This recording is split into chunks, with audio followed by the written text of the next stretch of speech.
We in here with A.Rotz, the artist, man. All the way from Wisconsin, man. Tell the people about yourself, where you from, man. You putting out good music right now that, I'm feeling the vibes of. So I had to come tap in with you. So let the people know where you from and stuff like that. For sure. So I was born in Greenbay, Wisconsin, and I was raised there as well. I ended up moving to Houston about 3-4 years ago.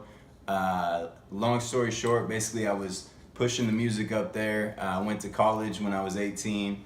In my dorm room, I had started to play with my laptop, kind of recording songs and stuff like that. Got popular, ended up going back to Green Bay because I dropped out. And I had the opportunity, as I was building my music there, to come down to Houston and visit a good friend of mine now, Theo. He was like, let's push the music. So I moved down at the end of the summer, and I've been here ever since. Yeah. Very short. Long story, very short. Yeah. So with Green Bay, man, do they have a big hip-hop influence in Green Bay? Is hip-hop big in Green Bay, or is that just something you like branched out into? I'm actually glad you're the first person that's asked me this question so far.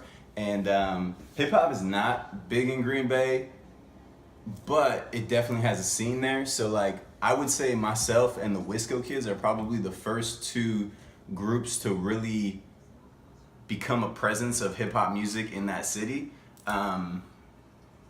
Yeah, because I mean, really, all that's on the radio up there is like top 40s hits. It's like pop songs, Justin Bieber, like Mariah Carey, which is all good, but there's not really that much hip hop music on the radio, especially not new hip hop music. Like, a song is gonna drop and you'll hear it maybe a year or two later there. So you really come up having to kind of find it yourself on YouTube and stuff. I was lucky enough, my mom likes hip hop music, so I kind of got into it through her. And when I was in high school, middle school, etc., I've been a fan of hip hop since I was a kid. But yeah, music scene for hip hop, we kind of built it ourselves up there. We're kind of pioneering it for that part of the Midwest.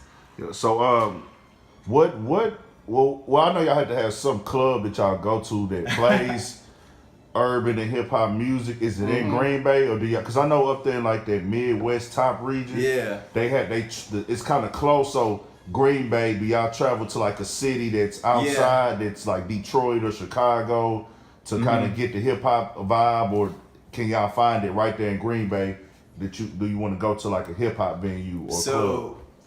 Closest one to Green Bay is Appleton. That's about 20-30 minutes. And more recently, they've been coming out with some more hip hop clubs that I actually performed at. I opened up for Rico Love and Travis Porter at the hip hop club out there.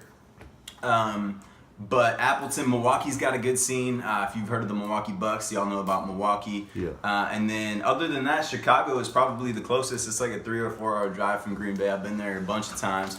It was kind of before I was 21, so I wasn't really into the club scene out there at the time, but definitely going to be making some trips back up there in the near future, probably 2018. So. And how far is Milwaukee from Green Bay? Like an hour and a half, probably. Okay. So let me ask you this: